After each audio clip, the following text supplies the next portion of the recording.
Praise the Lord. Welcome to this explainer.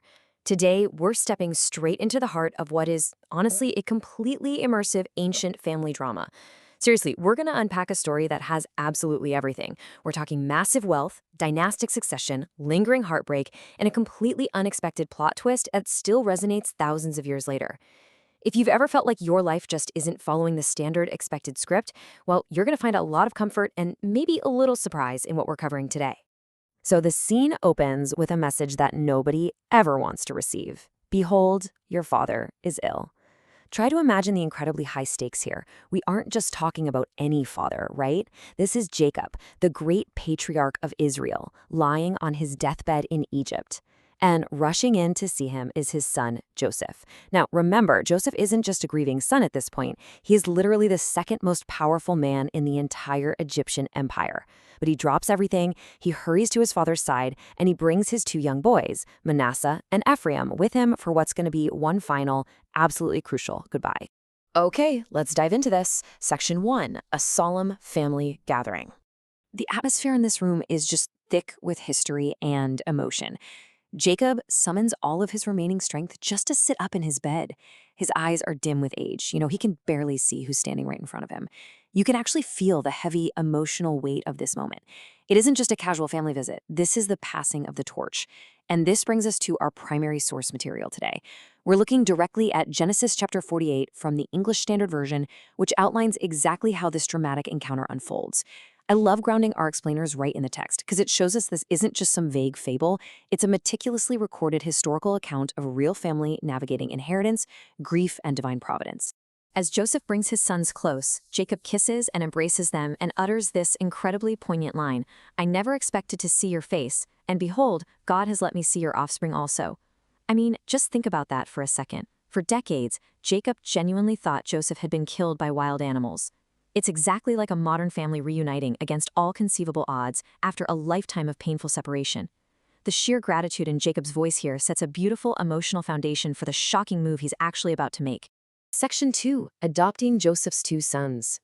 You see, Jacob doesn't just want to hug his grandsons. He wants to dramatically shift the entire family dynamic. In a move that probably stunned absolutely everyone in the room, Jacob decides to claim his grandsons as his own direct heirs. He literally says, "Ephraim and Manasseh shall be mine, as Reuben and Simeon are."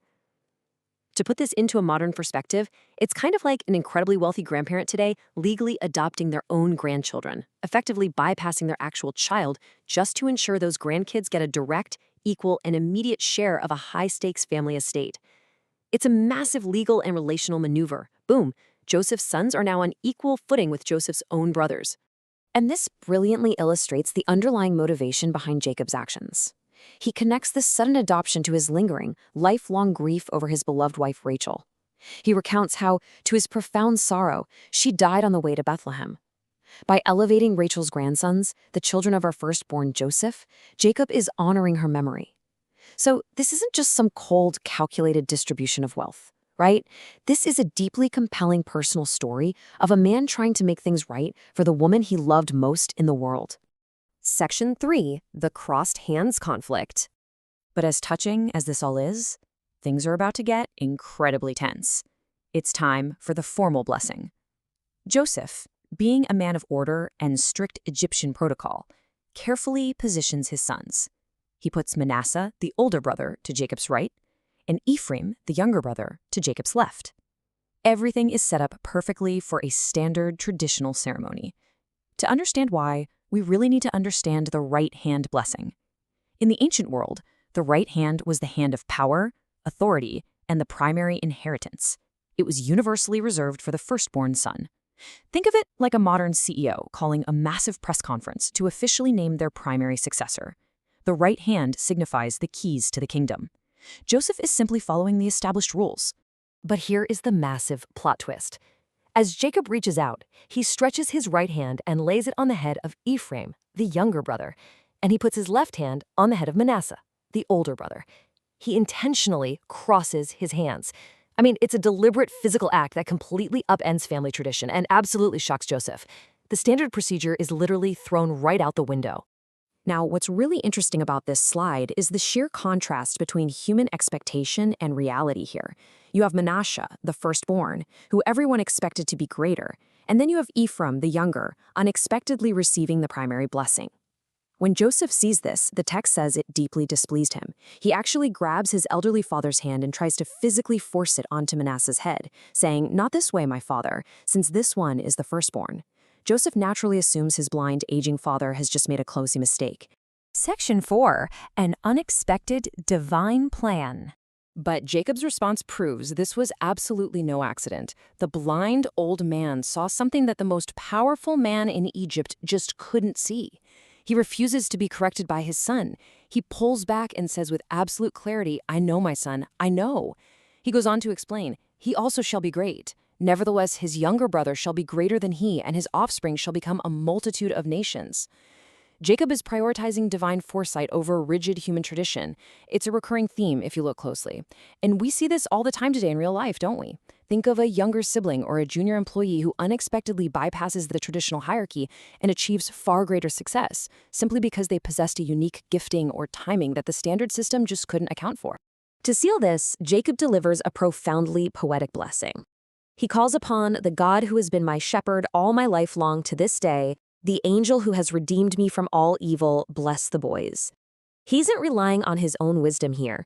He's highlighting a lifelong trust in a God who constantly acts outside the box, a God who consistently uses unconventional methods, and frankly, chooses the unlikely candidate to carry out his work.